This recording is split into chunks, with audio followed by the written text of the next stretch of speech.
Jadi orang Indonesia mungkin agak beda. Oke. Jadi kalau kita bikin game yang mereka kan kalau Agate dan lain sebagainya, mereka tipe gamenya adalah oke, gue bikin game, lu mau mainin gamenya lu bayar, lu beli game. Oke. Orang Indonesia demennya yang kayak Mobile Legends, lu downloadnya free, ya kan? Kalau lu free. ya udah main udah lama, beli skin 1, beli skin 2 dan lain sebagainya. Nah, itu pun hasil dari joki kali. Halo, balik lagi kita di Bell Entertainment dalam program ID Nation. Dari di ID Nation ini kita akan bicara bagaimana orang-orang Indonesia yang muda-muda bagaimana bisa membangun berbagai kreasi yang bisa mendunia, bahkan beberapa produk-produk yang bisa dibilang cukup-cukup mumpuni. Jadi kali ini gue akan kedatangan tamu dari seorang developer games.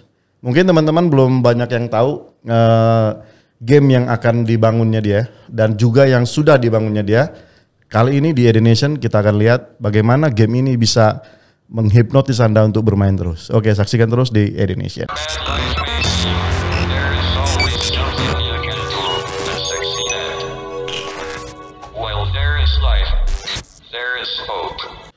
Oke bro, apa kabar bro? Apa kabar bro? Baik. Gimana, sehat? Sehat. Gimana kesini? Aman, santai? Aman. Lancar ya berarti ya? Lancar. Dekat ya? Dekat. Oke, nanti lu kesini lagi nih. Boleh lah sering-sering diundang. Sering ya, oke. Yang penting kita kan di Belantram ini kan pengen ngasih beberapa insight sih buat anak-anak muda. Gimana mereka itu bisa, ya kalau bisa dibilang jangan jadi pekerja terus lah gitu. Betul. Padahal kan mereka punya ya kualitas lah dalam bekerja gitu, tapi ya mentok mereka ya udahlah gua kerja sampai senior aja lah sampai selama-lamanya gawe gitu. lagi iya gitu. Nah jadi di Indonesia ini kita mau buka sih beberapa orang anak-anak Indonesia gitu ya, supaya bagaimana buka wawasan supaya mau berkreasi kemudian membuat kreativitas gitu, karena membuat kreativitas kan nggak butuh harus banyak duit gitu. Banyak orang kan kayak mau bangun rumah gitu bro, punya banyak duit dulu baru bisa beli rumah gitu ya. Oke, jadi kali ini thank you banget nih bro datang ke studio kita di Bell Entertainment. Sama-sama. Thank you udah diundang juga nih. Thank you ya. Jadi ini kan topik yang sangat menarik yang masih gua hadapi itu mengenai game sih. Oke. Ya, jadi memang beberapa episode terakhir itu kita udah mendatangkan beberapa narasumber juga sih dari game yang udah oke lah. Kayak semacam dari Sekuya juga ada yang metaverse game juga. Kemudian ada dari Pak Rudi juga. Kemudian ada dari Creo Engine juga gitu ya. Nah, jadi memang kita ini sekarang masih bahas tentang yang namanya Web3 gitu. Web3 games. Dan sekarang kan mostly kan Web3 games itu selalu dihubungkan dengan play and earn gitu ya. Betul. Nah, ini gue sebelum kesana nih bro, gue mau tahu nih, kalau lu sendiri latar belakang lu dari apa sih sebenarnya sebelum terjun ke dunia developer game ini bro?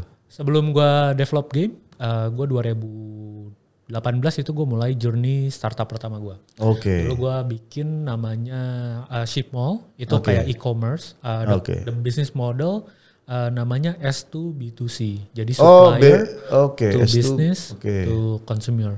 Nah dulu gue udah ada kerjasama sama perusahaan di Jepang sama perusahaan di China. Itu di akhir tahun 2019. Jadi 2019. November 2019. Habis itu kan kita tahu COVID. COVID. Right? Itu gue baru balik dari China itu September Oktober 2019. Yes. Sebulan setelahnya tutup. Lockdown. Iya. Ya kan? Desember sih ingatnya. Desember ya. Iya, Desember ingat banget gue. Kurang lebih ya di Desember itu gue udah bawa agreement bro. Jadi waktu itu gue udah punya user, gue udah punya sekitar 1.500 reseller. Oke. Gue diminta visi waktu itu. Jadi gue datang ke visi, gue mau minta funding. Lalu visinya bilang, nih lu ada company di Cina mirip dengan lu, udah unicorn. Coba deh lu datang ke sana, ajak kerjasama dan lain sebagainya. Ya udah gue datang ke sana, gue ngobrol, udah agreement ya. Gue balik-balik ya datang ke visinya dong. Ke visinya gue kasih lihat gue udah agreement segala macam. Yuk kita to the next step. Gitu kan. Dan lain sebagainya. Sadly COVID happen, right? Ya udahlah. Batal karena mereka itu dianggap visinya visi China. Major force ya? Iya. Dianggap major force ya? Iya. Jadi gue waktu itu udah lagi mau proses due diligence and everything. Cuman visinya juga dari China. Kita kontak juga tahu lah. Karena kan waktu itu semua orang China suruh pulang loh. Iya. China kan. Lockdown bro, lockdown. Everybody in the world. Everybody. Yes, after itu gue punya memang company lain di trading. Oh ada trading lagi. Di trading, gue memang investasi atau apa?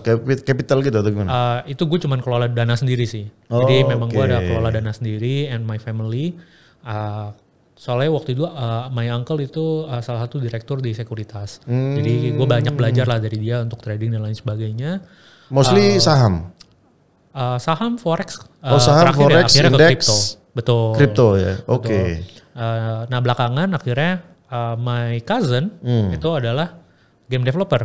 Oke. Jadi kayak your cousin ya. Iya, jadi after lingkaran keluarga lah masih di situ. Oke. Iya, jadi ini menarik nih. Jadi dia baru balik dari Singapura, baru lulus. Cuma kan waktu itu COVID, kita udah nggak ngumpul keluarga 2 tahunan. Oh iya, 2 tahun ya. 2 tahunan nggak ngumpul keluarga. Sadly last year my grandpa passed away. Oh, nah, terus pass away datang dong semua keluarga dong. Akhirnya ngumpul semua keluarga. Di Jakarta? Di Jakarta. Oh, di Jakarta. Kita ngobrol. Waktu itu kita ngobrol lagi sibuk apa nih masing-masing. Oh iya. Udah lama gak ketemu. Ya, dan lain sebagainya. Terus akhirnya my cousin ngobrol, dia game developer dan lain sebagainya. Terus kita akhirnya ngobrol, kepikiran lah suatu ide. Oh. Nah karena waktu itu lagi mulai banyak game Web3 ya kan yang ini. Cuman kita ngelihat kok semuanya konsepnya sama. Semua konsepnya main dapat duit. Play and earn gitu ya. Betul. Tapi mau sampai kapan? Ya kan, karena begitu kalau kita ngiranya waktu itu adalah begitu pertumbuhan usernya terhambat, stagnan maksudnya, dan mereka harus membayar kepada earn yang user existing, otomatis nggak akan stabil bisnisnya. Dan ternyata benar waktu itu akhirnya mulai terpuruk lah yang lain, Axie Infinity dan lain sebagainya, game mulai turun tuh waktu itu. Nah itu memang gara-gara market global juga crash ya. Betul, setuju. Akhirnya gue mikir gimana cara kita bisa bikin satu game yang bisa sustain tapi tetap ada play to earn-nya. Oh, sustain tapi play to earn. Yes. Nah, gue bikinlah konsep namanya compete to earn. Nah, compete ya. Istilahnya bertanding ya. Betul. Bertanding ya. Sebenarnya kan kalau kita ngomong compete to earn, kayak e-sport lainnya juga sama kan. Mereka compete di satu kompetisi, menang dapat hadiah. Ya kan, tapi mereka melakukan itu dalam skala yang lebih besar dan lebih kompetitif. Nah, gue pengen bikin lebih skalanya casual, lebih mudah dicerna sama orang, bisa semua orang bisa ikutan.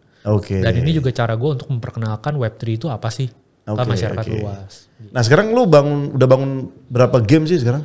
Nah, jadi gue udah bangun sekarang ada 2 game. Game pertama namanya Reko. Reko tuh singkatan dari Real Competition. Oh, Real Competition. Iya, Real Competition. Tapi berantem dong gitu ya? Nah, Real Competitionnya ini apa? Ini sebenarnya game-game simple bro. Jadi kayak game-game. Kalau lu tahu Who Wants to Be a Millionaire, kan ada pertanyaan-pertanyaan gitu. Oh itu ada? Ada gue inget banget dulu. Itu gue pernah ada namanya game tebak kata atau 2 kata apa gitu ya. Aku lupa sih. Itu agak-agak waktu itu ya agak-agak hype sih bro. Iya. Cuman gue bingung, ini orang atau si developer dapat duit dari mana? Akhirnya mati itu dia. Iya. Gue nggak tahu itu masih hidup atau enggak tuh ya. Jadi memang game-game ini gue kumpulin game-game kasual gitu ya, yang memang orang udah pernah main sebelumnya. Gue bikin dalam satu aplikasi gue, Reko. Lalu semua orang bisa berkompetisi di situ. Nah nilai kompetisi ini yang penting. Kenapa? Jadi misalnya kayak gue malu nih, ayo kita adu apa nih, misalnya game yang ngadu kecepatan. Kan? Oh ada kecepatan. Adu kecepatan kayak gitu. Misalnya adu logika. Oh gue pernah main game kayak adu domba gitu. Iya betul. Adu domba gitu ya kan. Itu kan ada perhitungannya sedikit-sedikit. Iya. Itu game-game kecil sih. Tapi orang nggak mumet. Betul. Ya sih? Asik kan. Asik maininnya. Nah jadi gue memang tujuannya adalah untuk bikin game-game seperti itu.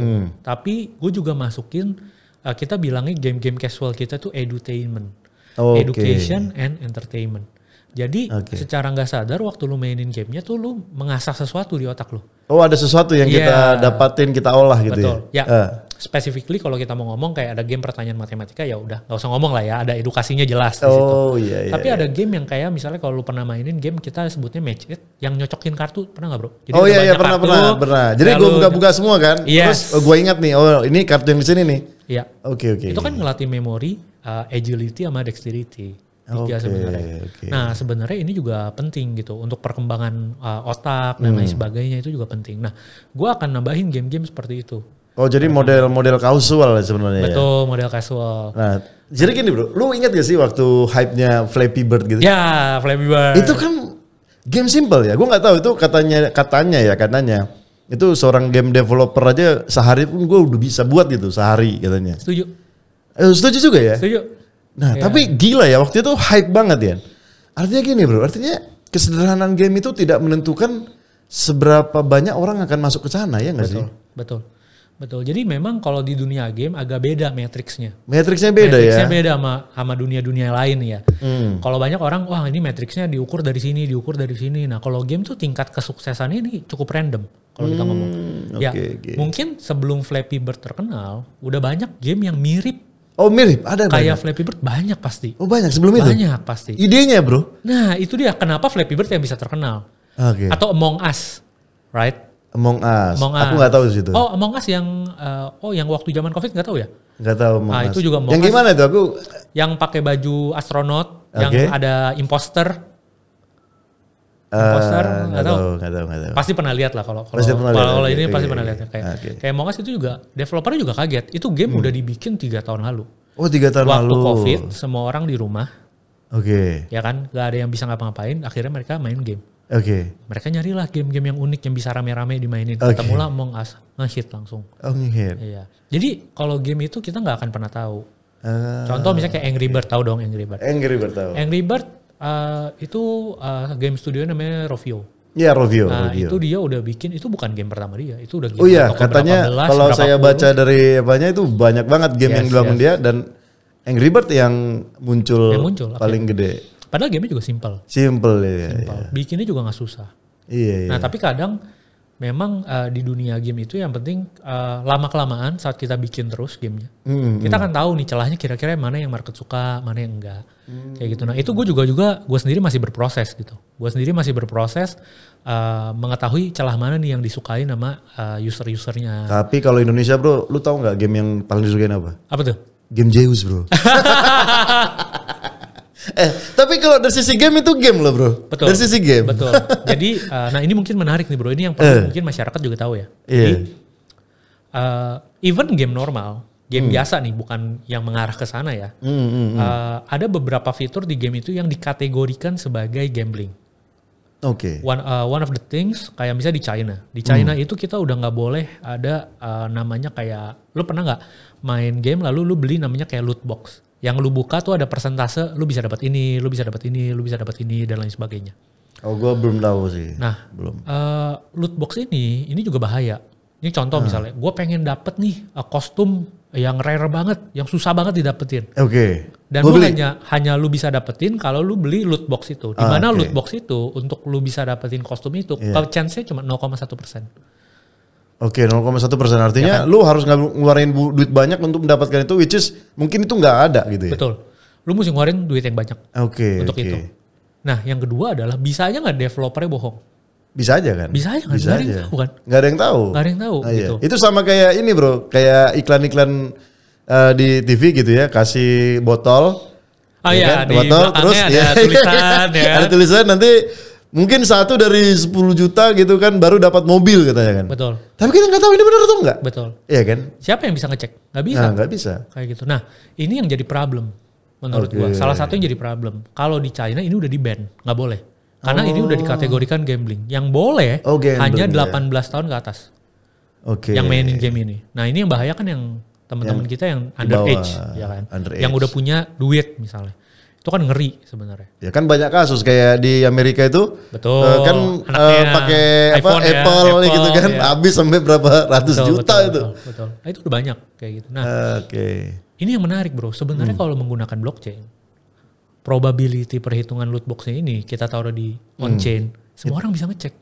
Dan itu transparan kan? Dan itu transparan kan, bahwa itu ada gitu kan? Itu ada. Iya. Gitu. Nah, dan nggak bisa juga mereka mendelete dan sebagainya kan? Nggak bisa kan? Betul. Jadi itu yang salah itu yang lu lihat fungsi. Bahwa this is the big chance ya? Iya. Itu salah satu fungsinya di blockchain. Nah sama sisi lain, Kalau gue ngelihat Reko misalnya sendiri di blockchain ini seperti apa? Contoh misalnya kita ada pertanyaan yang kayak who wants to be a millionaire. Nah, gue bikin kompetisi nih misalnya. Gue undang ada 1.000 orang. 1.000 orang yang ikut kompetisi gue. Mereka beli tiket ya untuk ikut kompetisinya misalnya ya. Oke. Gue ada pertanyaan sih nanti. Oke. Terus? Mereka beli tiket untuk masuk partisipasi eventnya, kompetisinya. Lalu mereka dikasih nih pertanyaan. Dikasih pertanyaan 10 pertanyaan. Mereka udah jawab semua, hasilnya keluar. Pemenangnya misalnya lu bro. Ya kan, lu menang nih. Lalu gue misalnya kalah, gue bisa bilang, wah jangan-jangan gue dicurangin. Gue dikasih pertanyaan yang susah-susah. Lu dikasih pertanyaan yang gampang-gampang. Gampang-gampang, oke. Betul kan? Iya. Gue bisa punya pikiran gitu. Betul juga ya. Kalau di blockchain, gue bisa bilang, lu cek aja di blockchain. Contoh, gue untuk kompetisi ini gue udah siapin 10.000 soal. 10.000 soal ini gue masukin di blockchain. Jadi semua orang tahu, ada 10.000 soal. Mereka nggak tahu soalnya apa, tapi mereka tahu ada 10.000 soal. Oke. Dan pengacakannya dilakukan by system? Yes, pengacakannya dilakukan by blockchain. By blockchain-nya, by system. Jadi pada saat lu interact ke blockchain, bahwa lu adalah partisipan kompetisi, blockchain akan mengacak 10 pertanyaan dan dikasih ke lu. So, everyone fair kan? Semuanya fair. Tapi kalau misalnya gue bikin kompetisi, kan banyak tuh ada yang bilang, wah Shopee Live mah gue gak pernah dapet hadiahnya. Atau apalah live, Tokopedia live kayak apa live, gue gak pernah dapet hadiahnya. Ini mah orang dalam yang dapet ya kan. Nah itu yang gue pengen hindarin. Apalagi kayak giveaway di Instagram tuh sama TikTok tuh. Betul. Woi dapat 10 juta gitu. Kita nggak tahu juga ini ada rekayasa atau nggak tahu juga kan. Benar. Bisa jadi yang di video itu mungkin udah berapa kali supaya nanti pas orangnya gitu kan. Iya, pas orangnya udah ini yang gua post gitu kan. Padahal itu teman-temannya dia. Ngirimnya misalnya 100 juta katanya kan. Padahal teman-teman dia ini supaya pas dia kan. Iya. Who knows bro? Iya, itu dia. Nah semua itu kalau dilakukan di blockchain ya, orang nggak bisa bohong. Oke bro, tapi gue ada satu menarik nih bro yang gue dengar dari lu mengenai bahwa kategori gamblers nih bro. Nah maksud gue gini, di dalam game kan yang lu bilang kan ada kompetisi kan. Gue nggak tahu ya apakah kan kayak gue misalkan gue bermain itu ya gue suka dengan game itu ketika mungkin ada earn-nya gitu loh bro. Ada sesuatu yang gue dapat dalam bentuk uang. Cuman ini bisa dikategorikan judi gitu karena ada uang di sana. Ini menurut lo gimana bro? Dari konteks secara inilah ya, dari sejarah legal itu gimana sih? Jadi mungkin gue bahas sedikit tentang kenapa bisa ada konsep play to earn dulu. Itu kan kayak lebih penting ya. Jadi konsep play to earn pertama kali adalah muncul karena keresahan orang mengenai game developer ini tuh terlalu memanipulasi user. User dimanipulasi supaya mereka transaksi sebanyak mungkin dengan memberikan seminimal mungkin. Contoh misalnya, kita beli skin game. Itu kan tidak bisa ada nilai value realnya kan bro. Tidak bisa diperjualbelikan kembali. Contoh kalau lu beli baju, gue jual ke lu bisa. Betulan. Tapi kalau lu beli skin game, nggak bisa. Rata-rata dia nggak bisa transferable tuh. One time. Ya kan. Dan nggak bisa juga kita pindah dari game satu ke game lain. Even kita punya beberapa karakter, cuman si karakter ini pakai skin itu juga nggak bisa. Nggak bisa, betul. Only one thing kan, only one time. Nah akhirnya dibikin, wah economic model di game ini nggak tepat karena user terlalu diberatkan. Nah akhirnya muncullah bagaimana caranya kita kembalikan economic model ini sebagian ke komunitas. Karena kan user. Game ini juga besar gara-gara komunitas kan. Betul. Jadi kenapa nggak kita manjakan lah ya kan komunitas kita gitu loh. Betul, kita manjakan. Nah pertanyaannya adalah bagaimana caranya? Tapi kan kalau sebagai developer kan itu nggak hal yang susah bro. Kenapa harus kita repot-repot dengan membuat blockchain gitu? Nah blockchain ini tujuannya hanya sebagai pencatatan dan transparansi. Sekarang kalau misalnya kita bilang penjualan skin pedang misalnya, mencapai 10.000 buah. Mana buktinya? Ternyata kalau bukan di blockchain, ternyata transaksinya 100.000. Iya 100.000 ya kan? Iya. Dan transparan kan? Iya. Nah ini yang saya suka bro. Ini yang saya suka. Iya kan? Kan bisa aja mereka ngomong, waduh ini pembelian untuk FOMO. Untuk FOMO. Padahal coba begitu kita lihat on chain, lah kok hanya sekian? Betul. Jauh dari apa yang dia omongin gitu. Jadi nggak bisa bohong kan? Betul. Satu itu. Nggak bisa bohong, transparansi. Nah, konsep play to earn ini balik lagi. Ini adalah untuk nge-reward komunitas yang benar-benar memang aktif. Problemnya adalah waktu konsep play to earn diluncurkan, yang main bukan gamers, tapi yang main investor. Oh, investor. Karena mereka di mindsetnya langsung berpikir, oke, gua beli, contoh ya, misalnya kayak Axie Infinity, gua mesti beli 3 karakter. Oke, 3 karakternya costnya misalnya $300. Ya kan, dia langsung mikir, oke, gua keluar $300, gua mainin game, gua dapat $1.000. Gua untung 700. Ya kan. Akhirnya bermunculan lah Axie Infinity ini banyak orang-orang yang jadi investor ya. Investor, tapi tidak main game. Betul, dia hanya modalin gamer. Dia modal. Makanya muncullah guild gitu ya, muncul guild dan lain sebagainya. Bisa sewa-sewa lah, apalah gitulah ya. Betul. Nah akhirnya tercreate lah ekonomi yang baru, tapi yang salah, bukan yang benar. Bukan yang benar. Gitu loh. Nah, ekonomi yang baru ini apa namanya kalau di dunia Web3 dia? Ya play to earn inilah sebenarnya. Nah, tapi problemnya gini bro, play to earn ini bisa works gak? Itu kan pertanyaannya. Kita udah tahu yang berjalan tidak work gitu. Buktinya Axie Infinity usernya makin turun, transaksinya makin turun. Tapi sekarang kalau dilihat Axie Infinity ternyata berhasil nggak? Kalau gue bilang masih berhasil. Berhasilnya apa? Masih ada kok orang yang main game Axie Infinity. Artinya apa? Mereka udah nggak ngarepin keuntungan dari kita bilang economic value ya, udah nggak ada di situ. Tapi mereka memang main karena fun. Economic value is number 2 gitu. Bukan number 1 lagi. Menurut gue itu cukup berhasil. Tapi harus ada segi revolutionize-nya. Gimana caranya supaya kita menjauhkan, kita mereward tuh benar-benar pengen nge-reward user, bukan nge-reward investor. Nah ini mesti dibedain. Gimana karena caranya? Salah sih dari sisi ekonomi bro. Kenapa bilang? Karena dari sisi transaction mereka kan pakai native tokennya. Betul. Which is native token ini kan volatile. Betul. Istilahnya dipengaruhi oleh market. Ya kan? Betul. Menurut gue itu yang salah sih. Makanya kalau gue gue mikir ya. Bahwa apapun itu utility, whatever utility, itu harusnya dia berbentuk stable coin. Whatever. Karena dengan stabil coin artinya nilainya itu kan tetap terjaga kan. Ngikutin ya bisa dibilang underlying-nya kan masih fiat lah ya. Ya tetap ngikutin harga fiat gitu loh bro. Tapi kalau dia udah istilahnya native tokennya dia, itu kan bisa dimainin. Baik sama investor maupun sama developernya sendiri bisa bermain kan. Betul. Nah itu yang membuat hancur semua. Nah mungkin gue ada setujunya dan gue ada nggak setujunya. Gue setujunya kenapa lu harus bikin token sendiri kalau lu bisa nge-reward pakai USDT, let's say. Iya. Betul kan? Betul. Nah itu yang gue selalu bilang ke teman-teman sih. Gue awalnya juga berpikir sama bro. Gue tadinya nggak mau bikin token sendiri. Gue berpikir oke, lebih baik gue pakai USDT atau ya udah token-token yang udah ada. Ya IDR lah misalkan. IDR. Mau lu pakai BTC sekalian terserah. Yang penting udah ada gitu. Ngapain lu bikin baru? Tapi ternyata pada saat gue lihat, ada satu kasus khusus yang lu tetap membutuhkan token sendiri. Gue kasih contoh mungkin seperti ini. Pada saat gue punya token sendiri, it means gue bisa punya komunitas DAO sendiri. Komunitas DAO. Yes. Yang dimana komunitas DAO ini obviously kan butuh di reward. Di rewardnya dari mana? Dari token gue. Nah jadi tujuan gue waktu itu bikin Reko, kedepannya adalah Reko ini bukan lagi gua yang pegang untuk bikin projectnya, tapi komunitas yang akan buat. Pada saat token gua udah diserap lebih dari 51%, ya kan di komunitas. Nah komunitas ini akan menentukan sendiri Reko ini mau kemana ke depannya.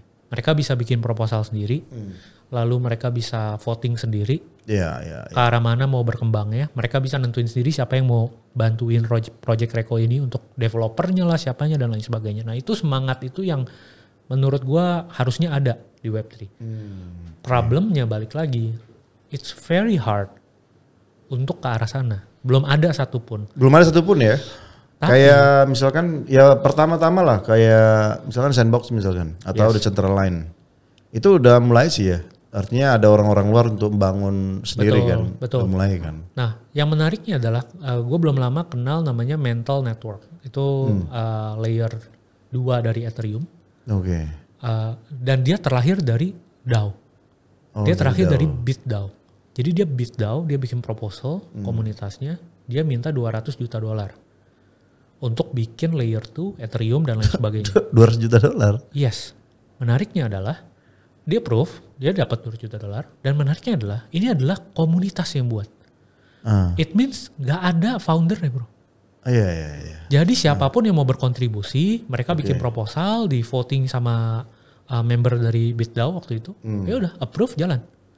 And it's crazy idea menurut gua. Dan gua nggak nyangka ternyata ini udah work gitu loh, bisa terjadi gitu. Tapi agak lain loh bro, kalau gua mikir ya. Sekarang kita nggak usah dulu bangun sistemnya ya. Sekarang kita hanya memilih judul aja, itu bisa berantem loh. Dan itu kan jadi lama kan. Hanya milih judul, habis itu kita milih konsep apa. Betul. Ini kan lama bro. Ini gimana? Betul. Jadi gue pikir konsep DAO itu juga harus ada inisiatornya bro. Betul. Inisiator yang istilahnya tahu nih kebutuhan dari komunitas sebenarnya apa. Gak bisa serta-merta, oke, kita mau buat game apa, dikasih option 100, pilih, jadi satu. Habis itu kita mau karakternya apa, buset bro. Iya. Itu kan lama bro. Setuju banget. Sama kan kayak kita lihat BTC developer itu hampir 600 orang bro. BTC developer 600 orang. Tapi gue yakin bahwa di sana itu ada leadernya. Ada satu orang atau berapa orang itu yang menentukan bahwa let we check. Tiap hari loh bro ada proposal pengembangan Bitcoin itu. Iya. Gitu. Iya. Dari lu gimana menurut lu? Nah itu yang gue juga setuju sama lu. Artinya harus ada seseorang yang nge-lead dulu di awal. Sampai komunitasnya terbentuk begitu besar. Baru mereka berjalan dengan sendirinya. Betul. Itu yang gue percaya. Dan ini harus highly skilled and trained people. Yang mereka punya kesadaran bahwa kasarannya gini bro. Kalau kita hire karyawan baru. Kita mesti training. Kita mesti kasih pengarahan. Tiap hari mesti ditemenin dan lain sebagainya. Tapi kalau kita nge-hire direktur. Kita kan gak pengen yang nemenin dia tiap hari dong. Kita hire direktur ya udah nih, gua kasih kerjaan udah selesai. Udah yang ngurusin. Kerjaan sendiri kan. Nah, yang gue bilang tadi di DAO akan efektif adalah kalau yang semuanya pemikirannya udah sedirektur. Problemnya susah. Siapa orang yang gajinya let's say udah ratusan juta mungkin ya, masih mau untuk ngurusin DAO starting dari awal yang belum tentu ada masa depannya. Gitu. Nah, tapi beauty-nya dari Web3 adalah ternyata bisa loh. Buktinya ada nih mental network dengan apa segala macamnya gitu. Dan balik lagi kalau yang tadi ngomongin mental network ya namanya. Mental, yes. Mental jacket ya. Oh, mental jacket. Mental jacket ya. Oke. Ngomongin kalau ke Reko akan seperti itu gimana caranya? Pertama ya semua keputusan adalah masih di gua. Masih di gua dan tim gua. Itu yang pertama. Perlahan-lahan kita akan mulai voting. Voting pertama apa? Next game modelnya yang akan apa? Kita buat seperti apa, kita voting. Itu kan Reko terdiri dari beberapa game kecil kan, game-game kecil. Nah itu yang pertama. Setelah itu udah lancar, mereka udah udah aktif komunitasnya, mereka udah mulai bikin proposal yang lain juga. Nah itu mulai bisa sedikit-sedikit dilepas. Kayak gitu. Tapi kan buat sampel dulu kan ya? Pasti. Buat sampel. Tapi ada ini gak kayak guidance untuk buat gamenya gitu gak? Pastinya ada. Jadi tujuan gue sekarang mungkin dalam waktu 2-3 tahun ke depan adalah nyiapin culture, nyiapin guidance, nyiapin semuanya Reko ini mau dibawa kemana. Dengan konsep seperti apa dan lain sebagainya. Karena kan lu punya itunya ya, core engine-nya ya. Iya, gue punya rumahnya lah ya. Vertikalnya aja nih, vertikalnya lu mau buat game apa, ya tinggal ngikutin aja dari ini kan. Ya lama-lama ya akan dilepas. Mungkin di awal pada saat kita voting gue masih pemegang suara terbesar. Setelah itu kan akan berkurang, lama-lama komunitas nih yang lebih besar porsinya. Tapi untuk itu works ya butuh waktu. Karena banyak juga, kalau lu tahu waktu itu gue lupa nama projectnya apa, tapi dia udah punya DAO. Terlalu cepat menurut gue DAO-nya, karena waktu itu dia meng-approve bahwa seluruh projectnya, komunitasnya yang approve, seluruh projectnya akan dipindah tangankan ke orang lain. Dan di-approve. Jadi gue project owner. Re-announce ya. Yes, jadi gue project owner bikin project di DAO dibilang bahwa seluruh projectnya akan dipindah tangankan ke orang lain dan di approve bro. Di re-announce ya. Iya, akhirnya tuh kasarnya ini wallet gue gitu ya. Gue bikin projectnya, walletnya pindah ke tangan orang lain dengan seperti itu. Itu crazy kan menurut gue. Crazy. Nah itu kenapa bisa hal itu kejadian? Karena DAO-nya asal mereka cuma rasa oke, gue vote, gue dapet something. Gue dapet token, gue dapet apa in return. Nah itu yang menurut gue kurang oke lah. Nah balik lagi ke dunia game, menurut gue game is future juga. Kenapa? Indonesia marketnya gede buat game. Tapi belum ada game. Indonesia berapa sih sekarang posisinya? Indonesia tuh nomor 17. 17 di dunia ya? Di dunia itu nomor artinya 17-nya itu apa? Konsumtif atau pengguna atau apa? User dan dari revenue. Usernya ya? Iya. Anjir. Yes. Sementara kalau di dunia kita kan nomor 4 di dunia, nomor 5 kali ya? Nomor 5. Nomor 5 atau nomor 4 lah ya? Iya, nomor 4, nomor 5 lah. Sama USA kalau tanding kan? Kita nomor itu kan? Iya. Tapi kita di game malah nomor 17. Nomor 17. Oke. Tapi growth-nya yang menarik bro. Oh, Salah growth-nya. satu fastest growing market itu adalah game. Oh iya pasti. Mungkin kalau kasih lu gambaran ya. Pasti. Gue kasih ada 3 market nih. Ada Oke. music, ada film, sama Yeah. game. Oke. Lu kasih gue urutan 1, 2, sama 3. Music, film sama game. Nomor 1 apa? Paling gede nih. Nomor 3 dulu deh. Nomor 3 paling rendah apa? Ya kalau nomor 3 sih film ya. Gak semua orang bisa nonton sih. Oke. Nomor 2? Yang kedua ya musik. Musik. Yeah. Nomor 1 yakin game? Game. Game. Iya sih game sih. Oke. Kalau gitu kalau film sama musik gua gabung lebih gede dari game apa enggak? Musik sama ini dalam hal apa? Market share-nya? Seluruh dunia. Oh seluruh dunia ya? Omset. Omsetnya ya? Ya film sama musik sih kalau menurut gua. Film sama musik ya? Iya. Salah. Game. Salah. Game ya? Game. Market share lebih gede ya? Yes. Dari segi revenue, dari segi omset semuanya. Kenapa? Logic bro. Lu main game misalnya God of War. Musiknya bagus nggak? Gila. Dahsyat musiknya. Keren. Kualitasnya kayak film nggak? Lebih-lebih dari film bro. Oh iya. CGI-nya segala macam itu lebih-lebih dari film. Oke. Dan- Aku dulu kalau ngeliat game-game kayak gitu sih kayak Final Fantasy gitu. Itu ceritanya oke. Grafik desain, suara is oke gitu ya. Dan mereka game-game yang sekarang kan mereka bikinnya udah kayak film. Iya kayak film ya. Udah kayak film. Apalagi skin-skinnya itu udah kayak natural banget ya. Iya, karena mereka kenapa bisa natural? Karena mereka sebenarnya orang yang dipakein baju yang gerakannya ya gerakan manusia beneran. Oh. Lalu di CGI kan menggunakan skin dan lain sebagainya. Oh, sampai segitunya ya? Sampai segitunya. Ais, gila. Itu gila makanya dunia game. Oke, tapi menurut lu gini bro, kayak gue sebagai ya orang awam lah ya, gue nggak terlalu edik dengan game, walaupun memang gue ediknya sama kayak catur gitu aja ya, Oh, chess playing. wah kita boleh main bareng ya. Oh Gua juga iya, demen main oh iya chess. demen ya, iya. oke. Nah jadi itu kan game sangat sederhana ya. Iya. Nah jadi menurut gue di situ kayak chess.com itu kan kita harus ngeluarin duit nih. Misalnya kan gue mau subscription ya. berapa Betul. gitu. Gue jarang bro melakukan bro.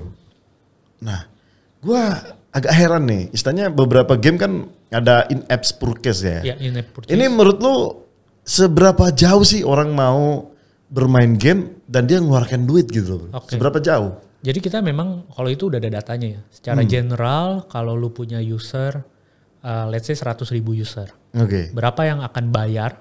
Kita sebutnya paid user. Oh paid user. Dari Atau 100 orang. ribu nih, 100.000 orang. Oh 100.000 orang. Oke 100 lah ya. biar 100 orang, 100 orang. Itu paling yang bayar sekitar 5. 5 orang dari 100. Yes.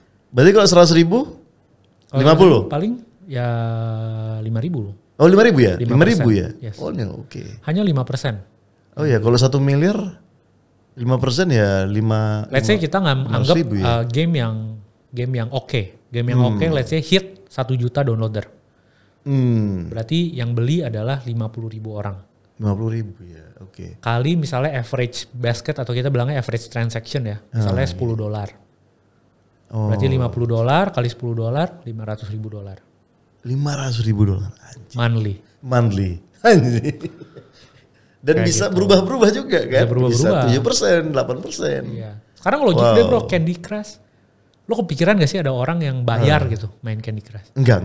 Gak kebayang kan? Nggak kebayang. Kita sebagai orang Indonesia gak kebayang. Ya kebayang, sekarang ada? Wah, one of the highest grossing game tuh Candy Crush. Nah itu gue sangat menarik juga bro. Waktu di Singapura kemarin kan gue ikut di Token 2049. Itu Animoca, kemudian game-game gede juga itu.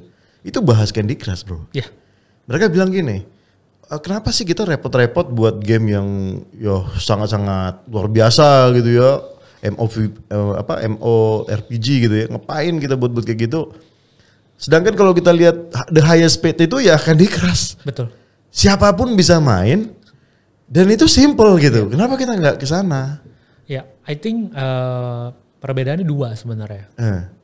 Jadi ini lucu bro. Kadang-kadang orang berpikir kalau kita bikin game yang simple kayak misalnya Candy Crush, ya kan, bisa dapat untung yang lebih besar dibandingin kita bikin game yang sangat kayak FIFA lah, FIFA atau EO Sport lah. Iya, dan lain sebagainya. Nah, problemnya adalah kalau kita bikin yang game yang bagus, average basketnya naik bro. Mungkin gak $10, mungkin $60, iya betul. $100. Nilainya naik. Nah, kalau yang Candy Crush mungkin average transaction ya $5 lah. $3. Iya, $3, $2. Kita ngomongin dulu ya. Pertanyaannya, lebih cepat mana? Candy Crush gitu. $2 lah bro.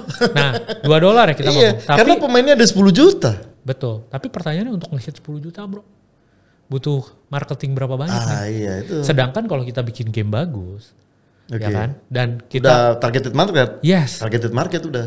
Jawabannya itu baru benar. Gue baru mau ngomong targeted market. Langsung targeted market ya. Apa? Kalau kita ngomong gini, kalau gue tanya siapa sih yang main Candy Crush? Ya semua orang. Semua orang. Berarti lu mesti marketing ke mana? Ke semua orang. Semua orang. Which you is have mahal, to spend much money kan. Mahal. Dan lu nggak nemplok ke otak lu. Sekarang Candy Crush melakukan itu karena dia yang pertama. Game yang kaya seperti yang mirip Candy Crush yang 11-12 sama Candy Crush mati. Even buat better dari itu istilahnya dari sisi grafik ya die juga pasti. Karena mereka yang pertama. Betul. Jadi orang tahu permainan ini apa? Candy Crush aja, gak ada yang lain. Yes. Nah, itu sementara yang segmented tadi?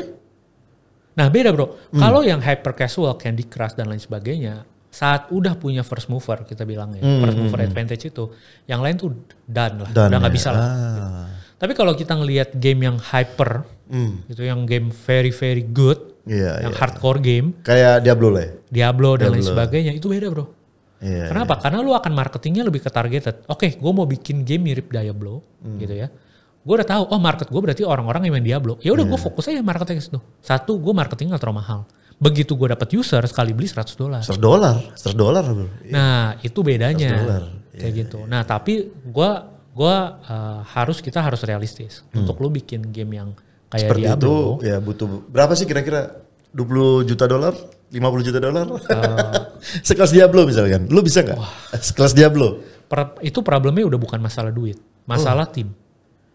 Tim. Yes, gue jujur di Indonesia nggak akan ada yang bisa bikin. Untuk saat ini. Iya lah nggak ada. Ya. Orang gue taunya kayak game-game kayak Mobile Legends aja.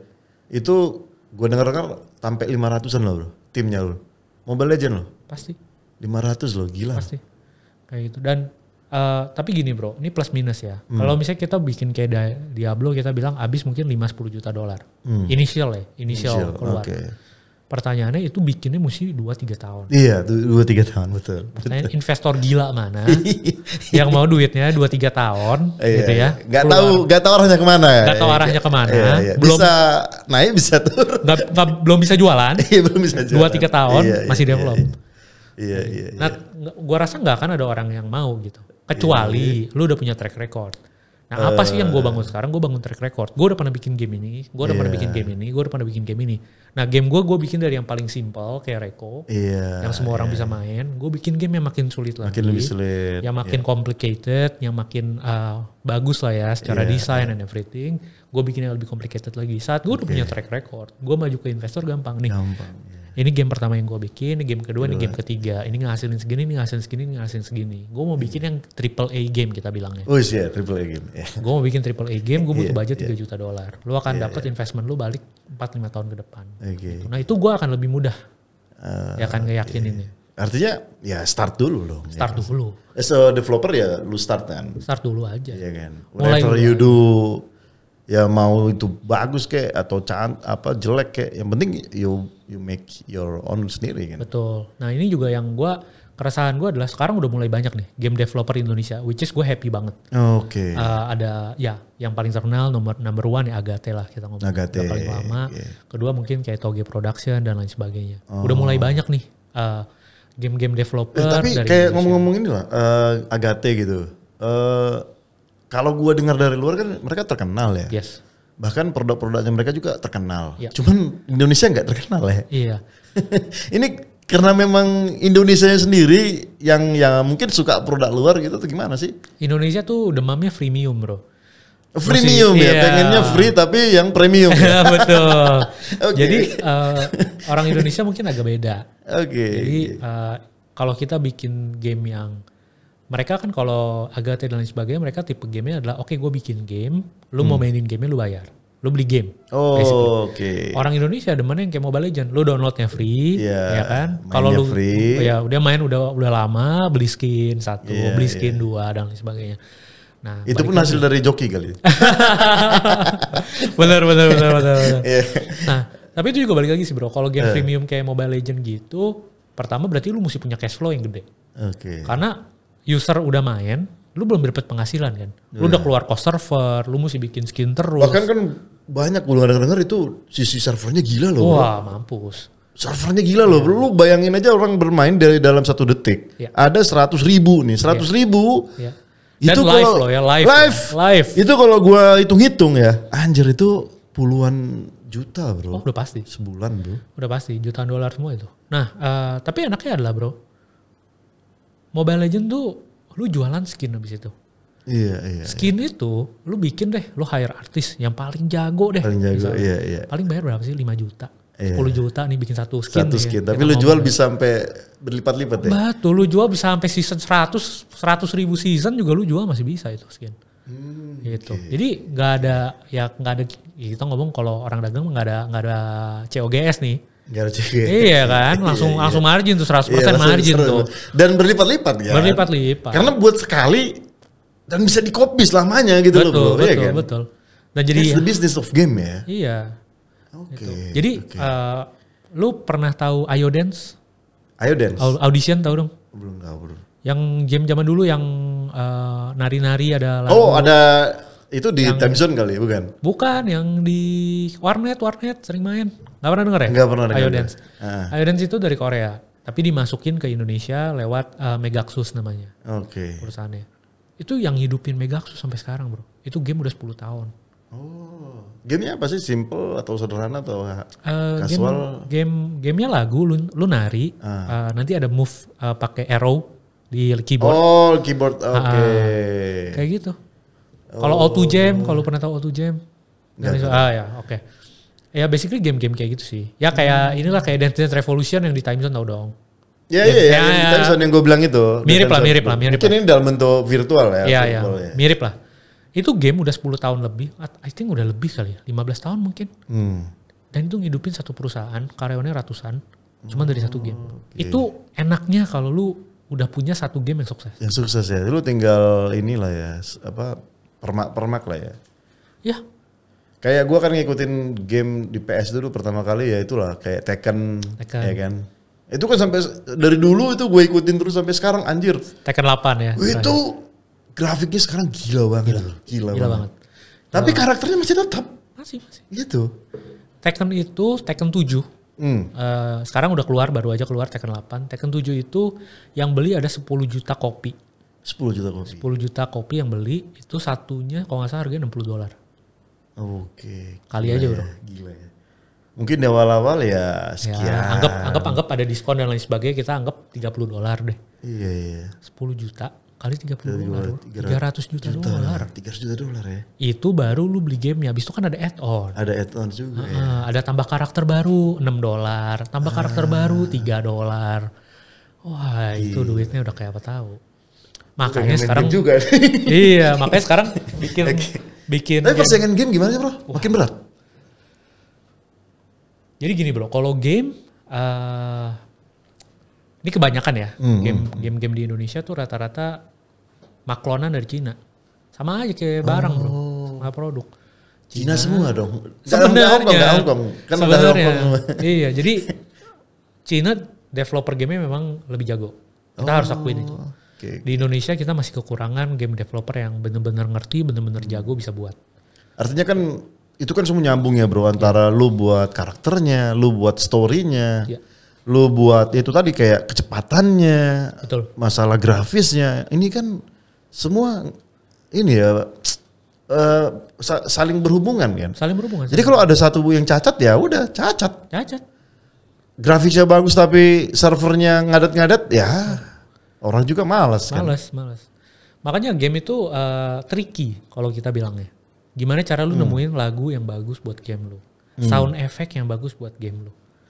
Ya kan, gak cuman main game loh, karena lu main game gak ada lagu, Iya aneh. Iya aneh sih. Right? Aneh. Ya itu yang jadi salah satu problem juga. Even Mario Bros. Dia punya karakter loh. Yes. Tiut. Yeah. That's karakter bro. Iya. Iya kan? Sampai sekarang kan? Sampai sekarang. Dia punya karakter. Jadi ya itu makanya kalau gue bilang di game itu sendiri kalau bisa dibilang IP-nya, intellectual property-nya itu banyak banget bro. Yes.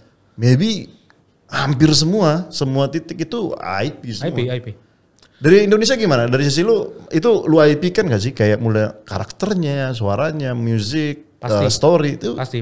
Oh iya. Jadi kalau misalnya kita ngomong mungkin salah satu game yang terkenal kan Genshin Impact.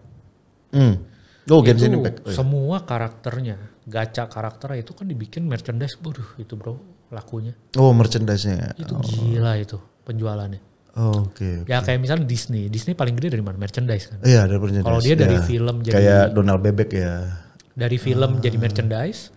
Kalau sekarang game. Jadi merchandise. Gundam. Yes. Ya Gundam. Gundam itu film ya? Gundam itu dari kartun kan dulu, kartun. Terus game, film. Ya kan? Iya. Sekarang ya udah jadi karakter jadi yang dibikin sama orang.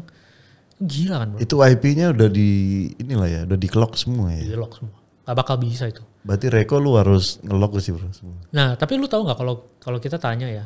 Ini mungkin akan menarik nih. Ini semua orang game ini semua orang gua rasa pasti pernah main. Seluruh dunia nih ya pasti pernah main game ini. Dan dia ternyata salah satu pemegang IP gue bisa bilang paling gede buat game. Paling gede? Iya. Paling banyak? Paling gede. Paling gede ini dalam arti apa ya? Revenue-nya. Okay. Tapi lu gak bakal kepikiran nih game. Tapi lu tahu pasti game. Apa itu? Bisa tebak gak kira-kira? Clue-nya ya, gue kasih clue ya. Gue kasih clue depannya T. Tencent? Belakangnya S. Belakangnya S ya. Tenis ya? 3 ada balok-balok nih. Depannya T, belakangnya S ada balok-balok. Nyerah. Tetris. Oh Tetris. Tetris bro. Sampai sekarang masih ada itu bro? Sekarang. Iya masih ada. Tetris. Masih ada. Balok, lu tahu baloknya dong? Iya tahu ya. Lurus, ada yang kotak ya kan, dan lain sebagainya. Itu semua tuh di IP-in. Oh di IP-in? Iya. Jadi gua nggak bisa bikin game kayak Tetris pakai balok itu. Oh. Kalau gua mau bikin, gua mesti bayar ke Tetris. Bayar royaltinya ya? Gila. Itu game, kalau kita dulu kenalnya game bot sih, game bot. Iya. Itu gila gak? Lu baloknya itu bisa di IP-in. Jadi once misalkan orang membangun itu, mereka harus beli royalty ya. Oh nice ya. Gila gak? Dan sampai sekarang masih ada? Masih. Sampai sekarang masih ada? Masih. Yang gue ingat sih kayak ular-ular ya. Dulu kan ada Nokia ya. Ular-ular kan dulu Snake. Kan itu game sangat sederhana banget tapi semua handphone ada. Ada. Sekarang itu kan dikembangin lagi bro. Entah worm apa gitu kan. Iya. Itu gimana? Itu kena IP gak itu? Nah. Cuman agak beda model bisnis sih gue lihat ya. Iya. Cuman konsepnya sama. Ngejar sesuatu. Iya kan? Nah itu gimana bro? Nah kalau itu gue jujur kurang tahu ya. Tapi kalau misalnya kita ngeliat Tetris, lu search aja di YouTube. World Tetris Championship tuh sampai sekarang masih ada. Masih ada World Tetris Championship. Gila ya. Padahal itu game mungkin udah 40 tahun kali ya. Oh mungkin lebih kayaknya. Lebih kali ya. Iya. Gila ya. Itu kan semua orang tahu ya. Semua orang tahu. Semua orang tahu pasti. Dan semua orang pasti pernah main. Anak gue yang sekarang juga main Tetris. Betul. Umur 3 tahun. Iya.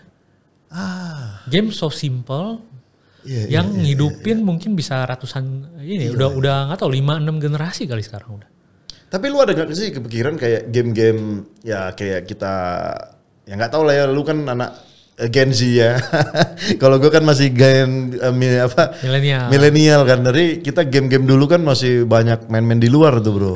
Nah cuman memang gue jarang sih ngeliat bagaimana game-game dulu kita main di luar itu dibuat ke dalam bentuk digital itu jarang sih. Oke. Nah paling kayak model-model kayak congklaknya itu kan udah bisa ya dalam bentuk digital. Ini mau ngomongin yang mana nih yang congklak nih? Gak tahu yang mana. Yang Web3 ada nih congklak. Ada. Jangan. Tapi gak jadi kayaknya. Tahu gue tapi gak jadi kayaknya. Gitu. Ya. Nah, tapi bagus lah. Jadi maksudnya cultural ya. Cultural iya. Nah itu lu ada gak sih kepikiran kayak gitu? Karena kan gini bro. Misalnya Indonesia kan belum tentu ada di Afrika, belum ada di Amerika, belum tentu game-game ini kan ada di sana gitu. Which is mungkin bisa diadopsi sama negara-negara lain, tapi ya kita nih yang pegang IP-nya gitu loh. Ada nggak lu kepikiran gitu? Betul. Jadi kebetulan banget nih. Jadi di Reco gue lagi develop game gunting batu kertas bro. Oh, gunting batu kertas. Gunting batu kertas. Nah, Oke. Gunting batu kertas. Kan gunting batu kertas dari Jepang bro. Dari Jepang. Tapi kan kita punya versi Indonesia. Iya, Indonesia kan kita ada. Lu pakai Indonesia?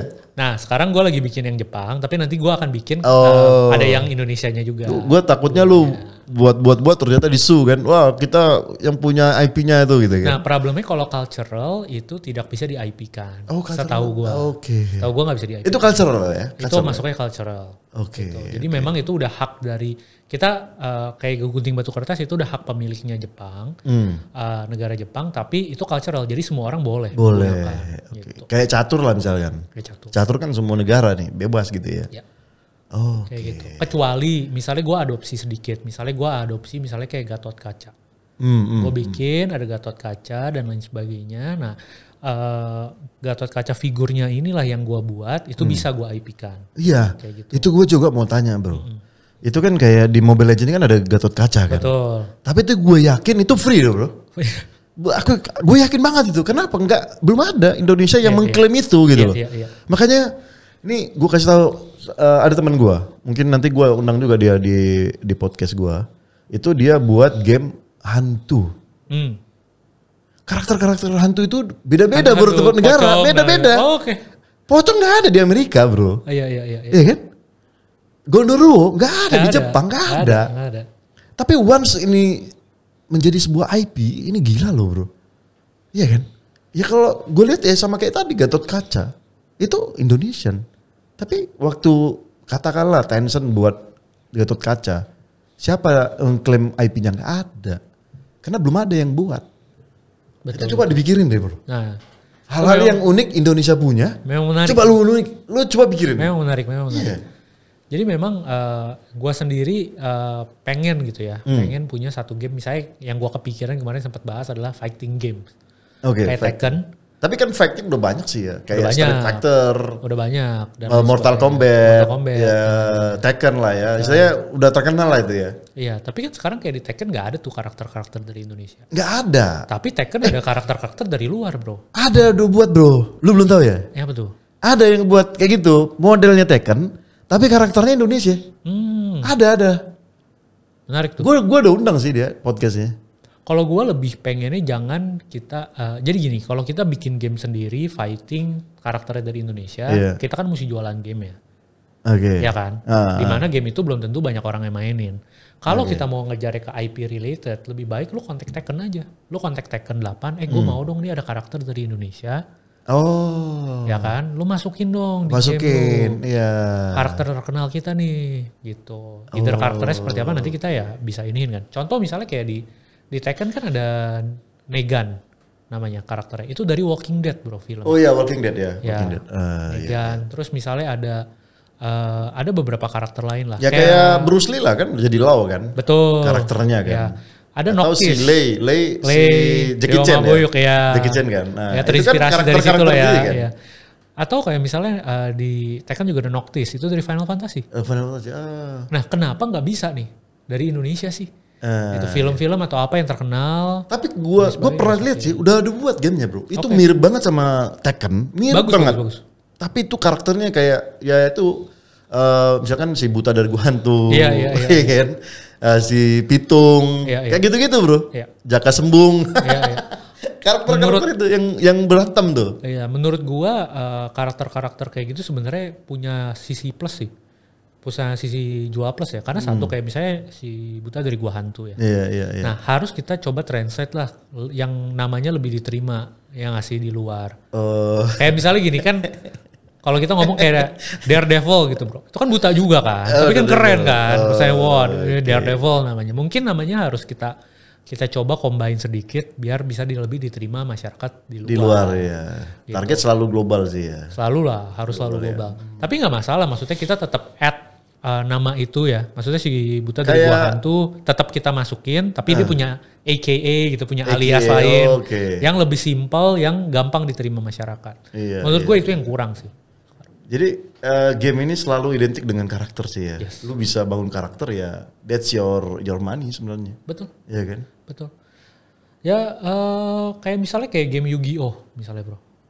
Buset, gue gak tahu ini game. Gue banyak banget tahu. Pokemon. Oh, Pokemon. Yang kartu tau gak? Pokemon kartu. Gue tahu. Pokemon kartu. Even gue pernah main yang Pokemon Go itu 3 tahun lalu atau berapa itu. Pokemon Go. Oke. Iya. Nah itu kan ada karakternya Pikachu. Iya Pikachu banyak banget. Sampai anak gue itu dia nontonnya itu selalu itu. Sampai dia punya 4 level, 5 level kayak gitu kan. Iya. Even kata dia, Pak ini ada 10.000 karakter Pak. Gila 10.000 bro. Gila. Nah itu kelebihan menurut gue dari Jepang. Jepang tuh sangat menghargai IP. IP related content tuh nomor satu. Mereka keep ya. Keep ya. Sekarang kalau kita ngomongin kayak Pokemon nggak tahu udah season berapa ya. Satu season ada 108 Pokemon. Iya. Kalau udah ada, kalau nggak salah udah 7 atau 8. Season 8 ya. Berarti kali aja 108 kali 8. 800 ya. Ya sama kayak Doraemon lah. Gitu. Doraemon ya kan. Ya, tapi itu masing-masing punya karakter masing-masing. Ada Pikachu, ada apa. Ada 108 orang berarti ngegambar nih. Iya. Itu menurut gua makanya pekerjaan ya kayak desain grafis dan lain sebagainya itu di luar bayarannya kan mahal banget. Iya. Nah menurut gua di Indonesia harus mulai ada sih. Yang memang. Di Indonesia itu banyak bro. Gue pernah jumpa orang desain grafis dari Malang. Itu ngerjain proyek yang di luar. Betul, ngerjain produknya Bang, sorry Marvel. Bang, kenapa? Gue ada kerjaan dari Jepang. Buat apa? Karakter Bang, anjir. Artinya Indonesia itu punya banyak chance bro. Skillnya ada bro. Skillnya bisa bro. Skillnya ada. Gue minta dong tes. Gue minta karakter gini dong. Dan itu jadi bro. Ada. Karakternya jadi. Ada. Artinya mereka itu ada jago. Skillnya punya. Bro. Skillnya punya. Tapi kita nggak punya IP-nya. Yes. Ini yang bermasalah. Problemnya ya 2 sih menurut gua. Yang jago-jago larinya udah keluar. Pengen bayaran mahal cepet ya kan? Kayak Marvel deh, satu komik, satu halaman dibayar $50. Satu halaman loh bro. Satu halaman. $50. Satu halaman itu ya? Iya. Sekarang kalau let's say lah ya, ilustrator ngerjain satu halaman 2 hari. Misalnya. Ya kali aja kalau 30 hari. 15 kali $50 ya. Jelas ya. Jauh lah. Iya. Dari bayaran di Indo jauh lah. Abis itu dari sana dijual lagi ke Indo. Dijual lagi ke Indo. Kita konsumen aja. Tapi ya mungkin itulah dunia bro ya. Memang harus begitu kali ya. Sebenarnya enggak sih. Kita harusnya bisa lebih kreatif. Ini juga butuh dukungan. Sekarang gini, kita nggak usah munafik lah. Ya. Sekarang kita buat sesuatu yang hebat. Tapi kalau tanya ini punya siapa? Indonesia. Hah? Orang nggak mau pakai. Iya. Kita jadi gimana bro? Jadi ini bukan apa ya? Ini bukan sebuah hal yang kita harus tutupin. Ini memang terjadi. Ya. Menurut gua harus kayak Genshin. Genshin Impact lu tau gak dari mana? Jepang? Bukan. Jadi? China bro. Oh jadi China? China yang bikin. Konsepnya Jepang banget. Konsepnya Jepang banget. Bahkan bahasanya lu bisa pilih antara Jepang atau Inggris. Oh gak gitu ada bahasa ya? Cina di situ. Jadi orang berpikir bahwa that's Japanese production ya. Tapi itu belakangnya Chinese. Nah, menurut gua game developer Indo tuh harus kayak gitu. Banyak, ada beberapa. Misalnya bilangnya dari Singapura, padahal itu game Indonesia. Betul. Dan itu sukses. Mungkin yang kedua juga kayak Wakai deh. Sepatu Wakai. Oh Wakai ya, Wakai Bang Jepang punya kan? Indo bro. Orang Bandung yang punya. Oh iya. Orang Bandung. Gue pikir selama ini Jepang. Nah, lu coba cek deh. Gitu. Gue sempat ketemu. Gue ini. Jepang banget kan? Jepang banget. Itu yang harus ada di mindsetnya. Dia tulisan di sepatunya itu bukan made in Japan. Bukan made in Indonesia kalau nggak salah. Bukan made in Design in Japan apa gimana gitu. Jadi terkesannya ini Jepang banget. Padahal kalau lu ke Jepang nggak ada produknya.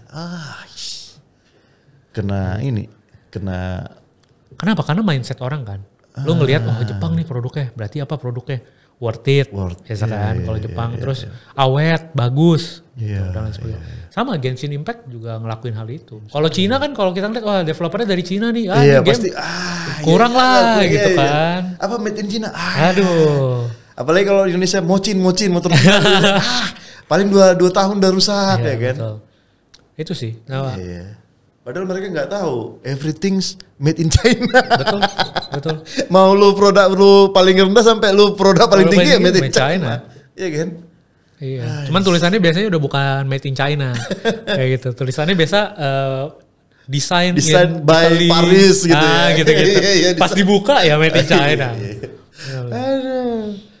Oke bro, ini gak kerasa kita udah 1 jam nih. Oh, ya, cepet ya? Gitu, cepet banget. Padahal masih banyak yang mau kita omongin ya. Masih belum bicara tentang gimana game ke masa depannya gitu. Tapi menurut gue sih udah banyak insight sih yang kita dapat ya. Bagaimana kita pengennya ya bangsa kita ini kan katanya bonus demografi 2045 ya. Artinya anak-anak sekarang itu kita harus ini istilahnya kasih inspirasi bagaimana mereka sebenarnya punya kemampuan gitu. Tapi kayaknya mereka tuh susah untuk membangun mereka itu menjadi seseorang yang punya value gitu bro. Betul. Ini kira-kira dari sisi lu kan lu masih muda juga lah ya. Lu under 30 ya? Atau under 40? Under 30 lo ya kan? Under 30 lu udah bisa game developer gitu. Apakah lu punya privilege misalkan lu punya duit banyak atau bapak lu ya bisa biayain lu sekolah tinggi-tinggi atau gimana? Ini kan banyak nih bro keresahan di masyarakat. Ya udah bapak gua kan begini, gua nggak punya sekolah tinggi, gua ini ya udahlah gua gini-gini gitu. Lu ada nggak bro? Kayak misalkan ya semacam ya suggestion lah ke anak-anak gitu bro. Iya. Gue sih kalau dulu ya mungkin kalau dari kondisi ekonomi gue kuliah setengahnya gue bayar sendiri. Karena waktu itu gue juga udah jualan, karena gue tahu juga ekonomi keluarga gue waktu itu lagi kurang baik lah ya. Kurang baik, jadi memang gue bisnis juga selalu ya modal dengkul bro. Modal nyari muter otak gimana cara bisa nyari duit dulu gitu. Sama kayak banyak hal sebenarnya yang bisa cari. Contoh misalnya gue bikin game developer ini, Hexaplay ini dengan Reco. Itu gue pertama udah pasti ada banyak cara sebenarnya lu bisa dapat funding. Satu misalnya gue dapat grant. Dari gua grant ya? Grant dari Near Protocol. Abis itu gue launching token sendiri. Jadi ada itu bisa cara. Private sale juga ya, public sale. Public sale dan lain sebagainya. Jadi banyak cara sih sebenarnya untuk lu yang gak punya modal sama sekali untuk ini.